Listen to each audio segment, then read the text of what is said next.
আল্লাহ সুবহানাহু ওয়া তাআলা কোরআনুল কারীমের মধ্যে 82 জায়গায় বলেছেন আকিমিস সালাহ, তোমরা সালাত কায়েম করো। কি বলেছেন? আকিমিস সালাহ, তোমরা সালাত কায়েম করো। আল্লাহ সুবহানাহু ওয়া তাআলা বলেন যে তোমরা যখনই সালাতের ওয়াক্ত হয়ে যাবে, তোমাদের সমস্ত কাজকে বন্ধ করে দিয়ে তোমরা মসজিদের দিকে ধাবিত হও, সালাত আদায় করো। অর্থাৎ সালাতকে ফরজ করা হয়েছে নির্দিষ্ট সময়ের উপরে। আপনি দেখবেন প্রায় মসজিদে লেখা থাকে সূরা নিসার এই আয়াতটা, যে সালাতকে নির্দিষ্ট সময়ের উপরে মুমিন বান্দাদের উপরে ফরজ করা হয়েছে। থাকে না? থাকে না? ওই যে যেখানে দেখবেন টাইম টেবিল আছে, ওই উপরে নালে নিচে কিন্তু এটা লেখা থাকে। আমাদেরকে আল্লাহ তাআলার সান্নিধ্য লাভ করার জন্য কি করতে হবে? 5 ওয়াক্ত সালাত আদায় করতে হবে। আর 5 ওয়াক্ত সালাত যদি আমরা না আদায় করি, সরাসরি জাহান্নামে যাওয়ার জন্য প্রস্তুতি গ্রহণ করতে হবে। কেমন? সূরা মুদ্দাসির আয়াত নম্বর 42 এবং 43 আল্লাহ সুবহানাহু ওয়া তাআলা বলেন, মা সালাকাকুম ফিস সাকার। একদল জাহান্নামীকে জিজ্ঞাসা করা হবে, আপনি জাহান্নামে আসলেন কেন? ক্বালু, তারা সেই দিন বলবে, লাম নাকু মিনাল মুসাল্লিন, আমরা মুসল্লি ছিলাম না। What is the definition of মুসল্লি? মুসল্লি মানে কি বলেন তো? মুসল্লি মানে কি? যে লোক মাঝে মাঝে নামাজ পড়ে তাকে কি মুসল্লি বলা যাবে? জেনে বুঝে উত্তর দিতে হবে। যে ব্যক্তি মাঝে মাঝে সালাত আদায় করে তাকে মুসল্লি বলা যাবে? কিন্তু আমরা তো তাই বলি। শুধু শুক্রবারে যে পড়ে তাকে আমরা কি করি? মুসল্লি মনে করি। আমার একটা বিশেষ উদাহরণ আছে, এই উদাহরণ ভাইরাল, সবাই জানে। আজকে আপনাদের এখানে আমি দিব, যাতে আপনার বিবেকটা একটু ঘুরে। সেটা কি দেখেন, এই মোবাইলটার দাম হচ্ছে 33,000 টাকা। ক টাকা? খুব ভালো করে বুঝবেন, একটা উদাহরণ আপনার জীবন পরিবর্তন হতে পারে। এই মোবাইল একটা ডিসপ্লে আছে, ডিসপ্লে আছে তো, একটা ব্যাটারি, একটা ক্যামেরা, একটা চার্জিং পোর্ট, আর একটা সিম ঢুকানোর জায়গা। 5টা জিনিস আছে। দাম কত? ইমানদারিতে আমাকে এখন উত্তর দিবেন, একেবারে ইমান নিয়ে উত্তর দিবেন। এই মোবাইলটার সব আছে, শুধুমাত্র চার্জ দেওয়ার এই ফুটোটা নাই। ক টাকা দিয়ে নেবেন? ফ্রিতেও নেবে না। মানে 33,000 টাকা দেবেন মোবাইল, একটা ফুটোর জন্য কি বাতিল, তাই তো? মান তারাকা সালাতান মুতাম্মিদান ফাকাদ কাফারা।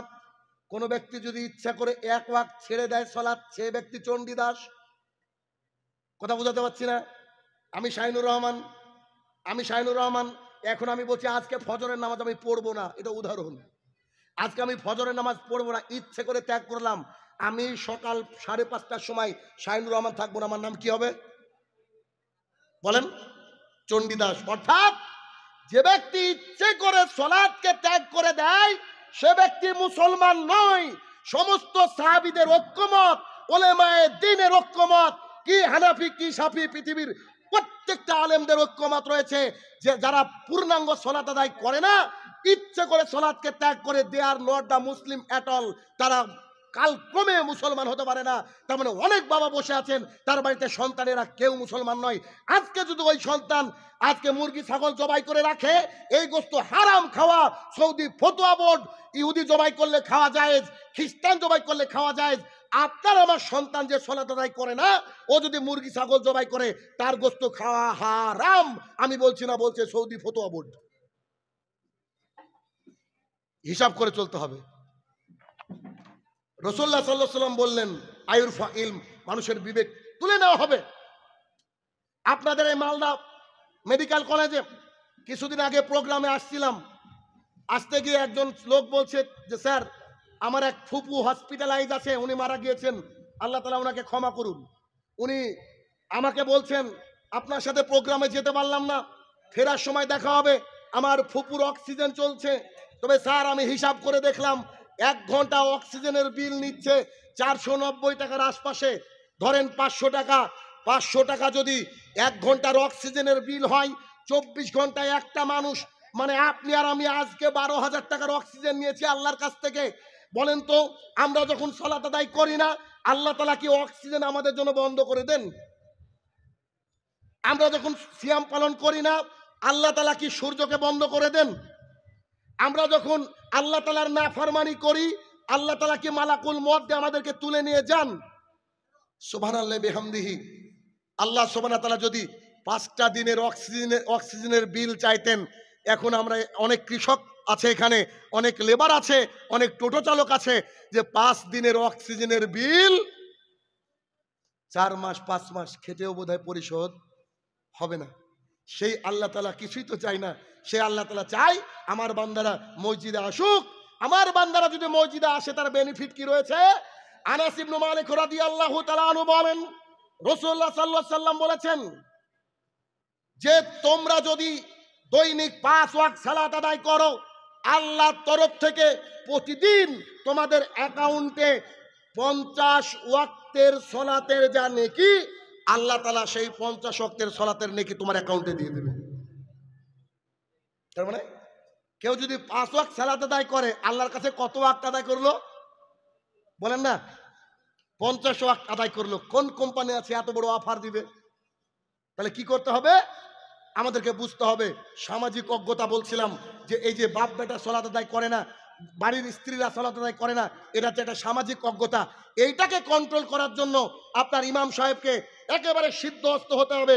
ঠিক যেমন করে আমরা আমাদের সমাজকে পরিচালনা করার চেষ্টা করি ওই জলঙ্গির বুকে, সেটা কি আমি আমার মসজিদে বলে দিয়েছি, যারা দৈনিক 5 ওয়াক্ত সালাত আদায় করবে না, তারা যদি মারা যায় তার জানাজা আমি শাহিনুর রহমান করাবো না, একেবারে কুকুর শিয়ালের মতো পুঁতে রাখবো।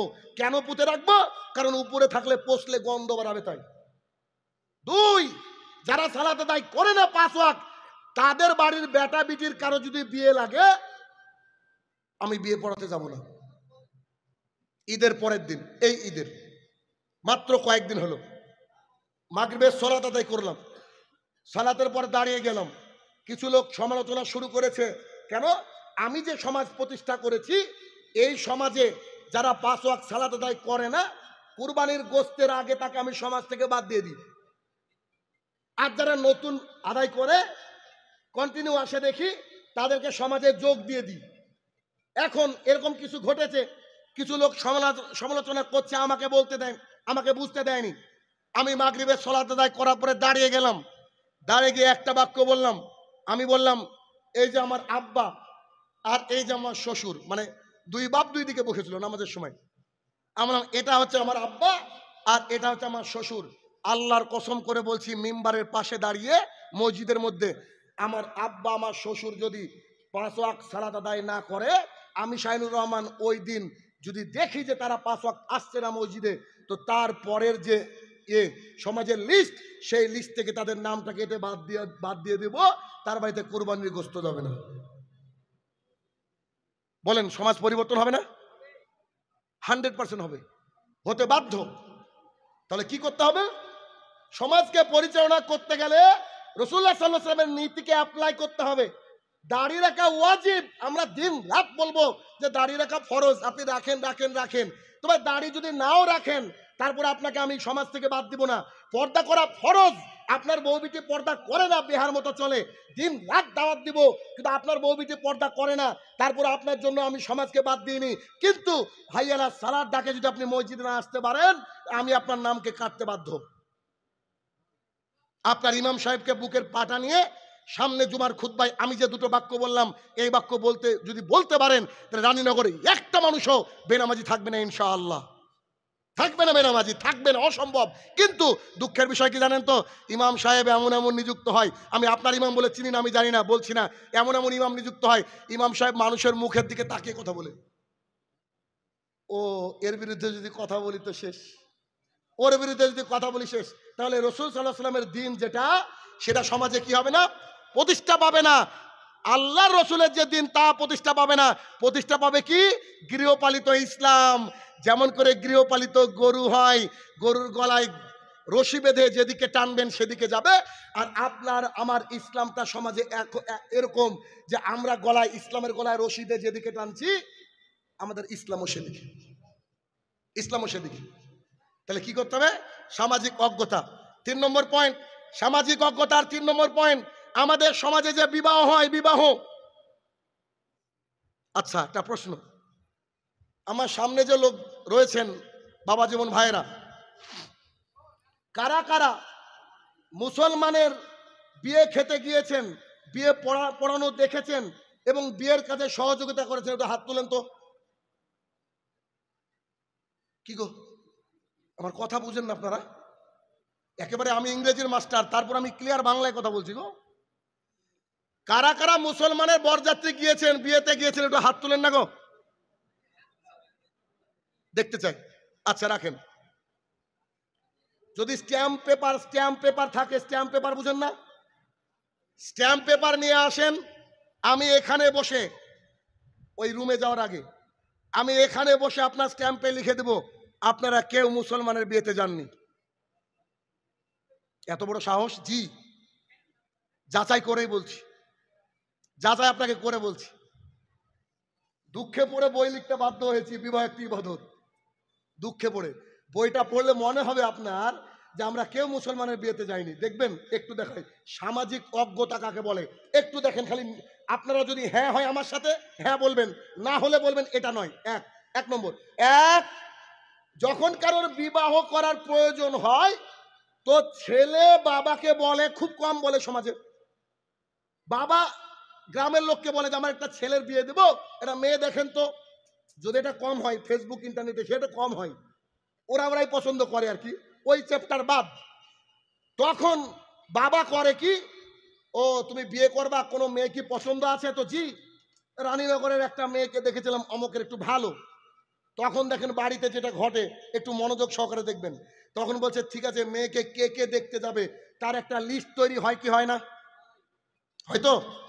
এবার বাবা বসে আছে, ছেলে বসে আছে, আরো বাড়ির আত্মীয় স্বজন, বড় ভাইকে ডেকেছে, বাবার বড় ভাই ছোট ভাইকে ডেকেছে, বিয়ের ব্যাপার, বড় ভাই ছোট ভাই লাগবে। তো ওরা যখন এসেছে, এরকম একটা বাড়িতে থাম আছে, পিলার, এই পিলারের পাশে ওর মা, মানে আমার বাপের বউ আর কি, বুঝেননি? ছেলের বাপের, ছেলের মানে বাবার হচ্ছে বউ, মানে ছেলের মা। ওড়না নাই, চাদর নাই, যে শাড়িটা পরেছে শাড়িটা দিয়ে অর্ধেক মুখ ঢেকে দাঁড়িয়ে আছে। আর এখানে রয়েছে ওর ভাসুর, ওর স্বামী, ওর ছেলে, আর পাড়া প্রতিবেশী, আশপাশের কিছু আত্মীয়। এই দৃশ্য দেখা যায় কি যায় না? কিছু মহিলাকে দেখবেন যে শুধু দাড়িওয়ালা লোক দেখলে মাথায় কাপড় দেয়, আর দাড়ি চাচা লোক দেখলে মাথায় কাপড় দেয় না, কেন? ওরা ফেরেশতা, ওরা তো তাকাবে না। দাড়িওয়ালা লোকই খারাপ, তাই না? তোর মা দাঁড়িয়ে নাটক করছে সাইডে। এবার ছেলেকে ওর বাপ বলছে, বাপ কে কে বিয়েতে যাবে, তোর কে কে দেখতে যাবে, তুই একটু লিখ। তো ছেলে যখন কলম ধরে বসে আছে, এতগুলা পুরুষ আছে, যখনই ওর বাবা বলেছে কে কে দেখতে যাবে তুই লিখ, ওর মা বলছে তোর দুলা ভাইকে লিখবা। বলেন, তোর বড় বোনের জামাই মানে দুলা ভাই যায় কি যায় না? কি কথা বলেন?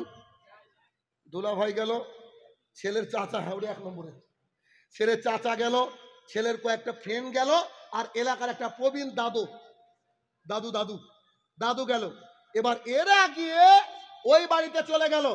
ওই বাড়িতে যাওয়ার পরে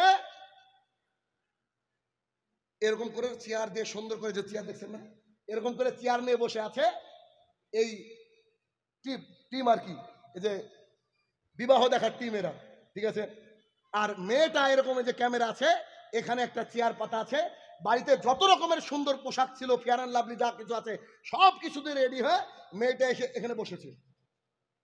এই প্রথা সমাজে চালু আছে না নাই? আছে না?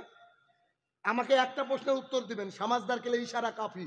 আমরা যতজন লোক বসে আছি, কথার কথা, যে মেয়েটাকে দেখছি, ছেলের বাবাও আছে, আমাদের সবারই জন্য কি বিয়ে করা জায়েজ কি জায়েজ না মেয়েটার সাথে? জামায়ে শাশুড়িকে নিয়ে পালিয়ে গেছে, কত ঘটনা দেখছি গো।